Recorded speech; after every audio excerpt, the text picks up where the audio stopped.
When I was nine, my mom took me to see Alien. It had just come out and she knew I loved science fiction and it looked good, so we went. This may seem profoundly unwise, but in the dim prehistory of the 1970s, people did not arrive at the theater fully equipped with a plot synopsis, a trailer, interviews with the cast. You heard about stuff mostly through word of mouth. Maybe a commercial you saw in 480p, because those were all the Ps we had, and probably an ad in the newspaper. So let's cut Mama Colville some slack. She had no idea what she was getting us into, and there wasn't an easy way to find out back then. And furthermore, there had never been a movie like this before, and there certainly had never been a movie monster like this before. How could she have known what she was getting into? How could anyone? It had to be fun making this movie, I bet. Whole crew of people giggling like mad because they knew they had something that was going to scare the piss out of everyone. I would see the xenomorph in my nightmares until my early 20s. But honestly, would it have been any different if I had seen the movie when I was 12 or 15? Probably not. The xenomorph is a nightmare monster, unlike anything I've ever seen in my life. I think it is the ultimate movie monster. I do not think it will ever be topped. This video is about monsters in your D&D game. It's about what makes something a monster. Monster is a word we use a lot in our lives in a variety of contexts, but for the purposes of this video, we need a practical definition, a definition that is useful for us as dungeon masters and players. Because this is a game about fighting monsters, fighting and usually killing monsters. The largest core book in the game is literally nothing but monsters, says monster right on the cover. They are sending a very, very loud and clear signal here, which is good design, by the way. But is everything in this book a monster? Unicorns are in this book. Are they monsters? There are angels in here. Are angels monsters? What about a griffin? Isn't that just like an animal? What about a centaur? Are all centaurs monsters? Aren't they just like horse people? Let us imagine that the name of this book is merely an alliterative flourish and that we are not meant to understand that a unicorn is literally a monster. If all we cared about was accuracy, we might call this book Creatures You Might Encounter in Your Game. Yeah. That's accurate. Creatures, not monsters. Creature is a neutral term. If the rules say you can move through the space of any creature, that means allies or enemies, it means humans or orcs. Creature in this context is neutral. So I propose we use monster in a specific way. A monster is not a neutral thing, it is bad. It is okay to kill a monster. In fact, it is a good thing when we kill a monster. Creatures include all the things living and dead we might encounter in our game. Some are good, some are bad, most are somewhere in between. But monsters are not neutral. They are bad, and we need them. We need monsters. And this is the thesis statement of this video. We need monsters because we need at least some instances where the players are encouraged to feel unambiguously good about killing. So, just like the evil episode, we need to make a distinction between fantasy and reality. Actors love playing bad guys because it's fun. I love running truly evil villains because it's fun. Killing monsters in video games is fun. Killing monsters in D&D is fun, and I do not think that enjoying this fictional monster killing in any way reflects badly on you as a person. But it stops being fun once it stops being unambiguously good. And the word that is doing all the heavy lifting in that sentence is unambiguously. There may be times in your game where it is not clear that it is a good thing to kill this creature.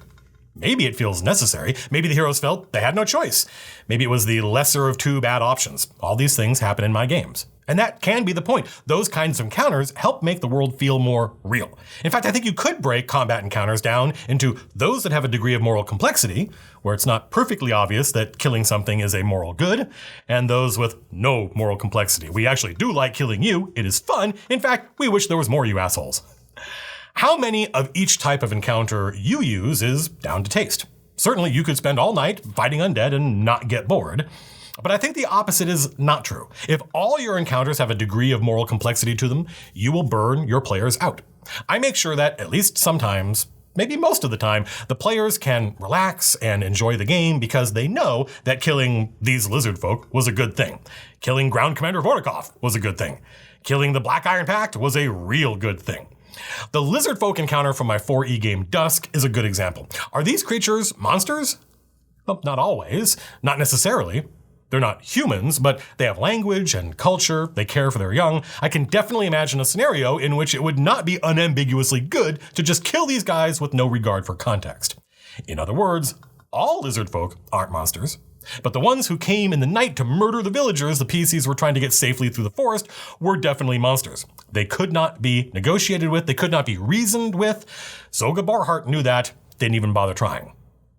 They could not be reasoned with. This is why the script for this video just evolved out of all proportion. There is, or there will be, some good advice in this script, but like playing evil characters, people get weird about killing imaginary monsters. The discussion surrounding this gets weird and out of hand very quickly, and even I couldn't stop it from infecting this stupid script. So that's the advice. Basically, regardless of how morally complex your game is, it is always a good idea to make sure that every once in a while, the players get to play their character and use all their cool monster killing abilities without feeling bad about it. And we call those things monsters. But what makes something a monster? Well, for some people, it really is because it's in this book. It says Monster Manual on the cover, and I think for some people, yeah, that's the answer. That is as far as their thinking takes them. If it's in this book, it's a monster. And we can kill it with impunity. We can kill it and feel good about killing it. We did the right thing by killing it because it was a monster. And we know it was a monster because it's in this book. Circular reasoning, what's that? Some players are a little more sophisticated. It's obviously not a monster just because it's in here. That's ridiculous. It's a monster because the book says it is evil. That's its alignment. Therefore, killing it is a good thing. Well, I think that grossly misunderstands alignment, but also sort of the whole point of alignment is that it gives us all something to grossly misunderstand and argue about. But I'm going to say something I realize is unpopular. If that's how your table plays the game, that's fine.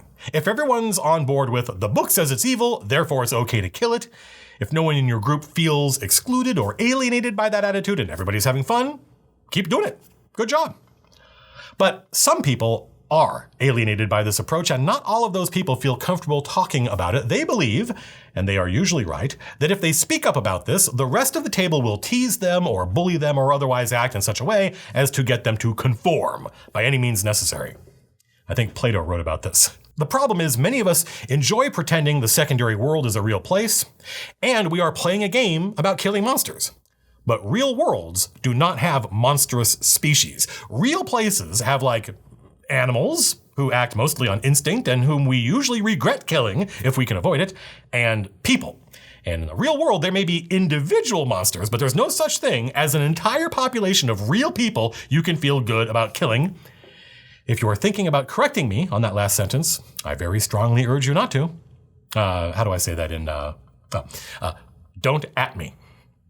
So that's a problem. It's a game about killing monsters. We want to feel good and heroic about killing monsters, but all the solutions available to us at face value are reductive and crude and just lead to players inevitably asking, why are we doing this?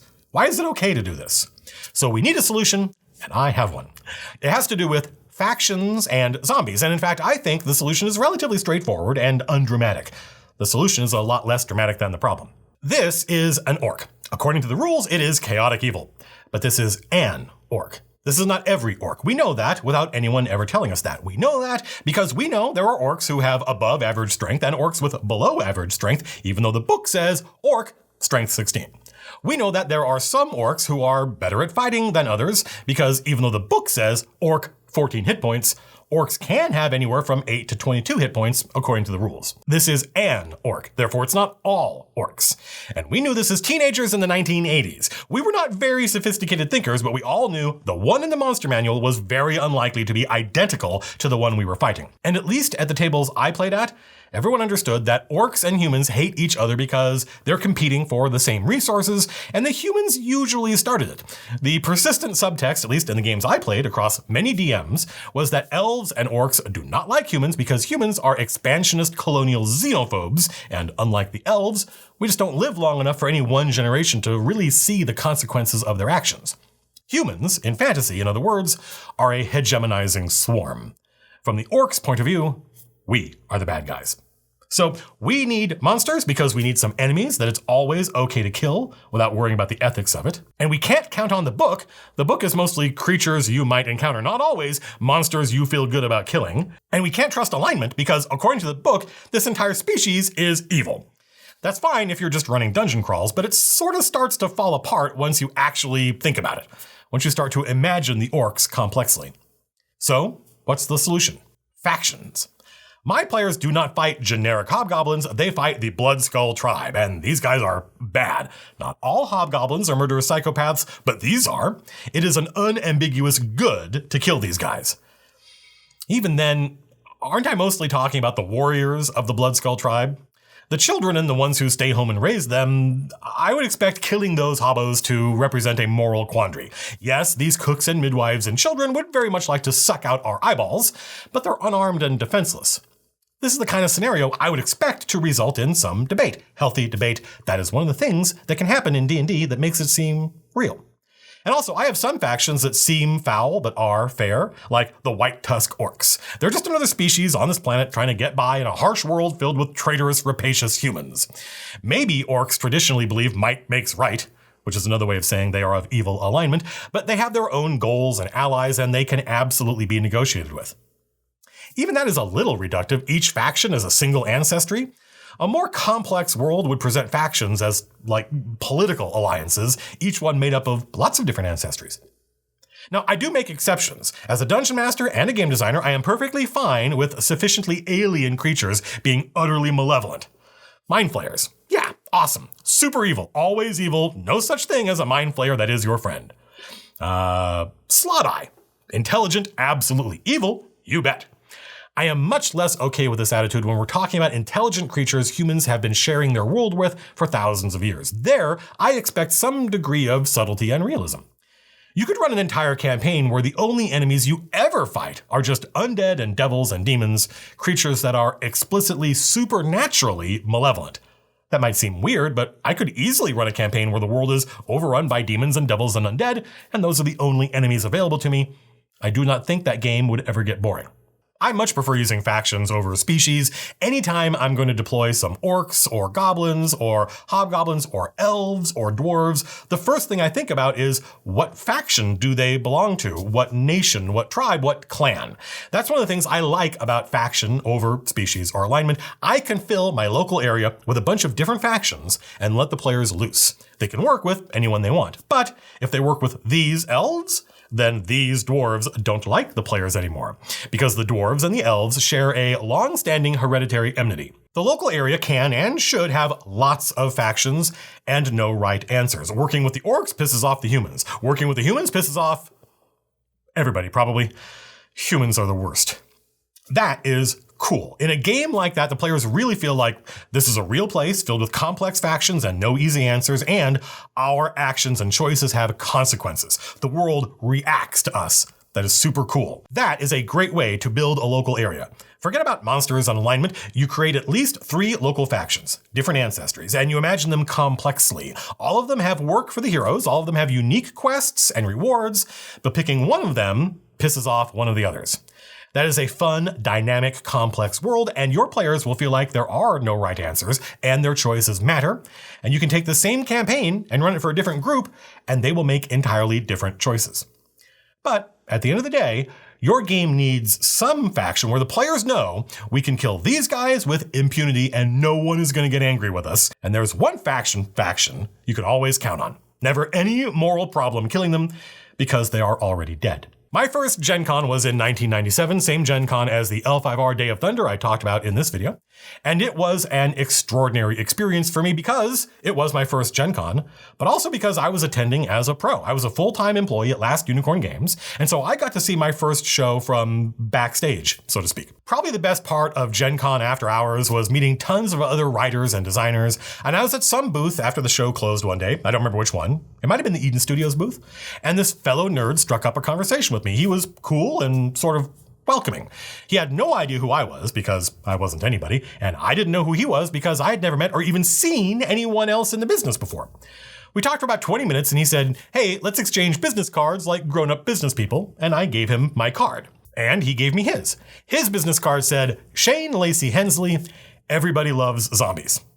I did not realize I'd been talking to the dude who only the year before had won Best New RPG at the Origins Awards for his now legendary Weird West RPG, Deadlands, because it was 1997 and nobody knew what anybody looked like.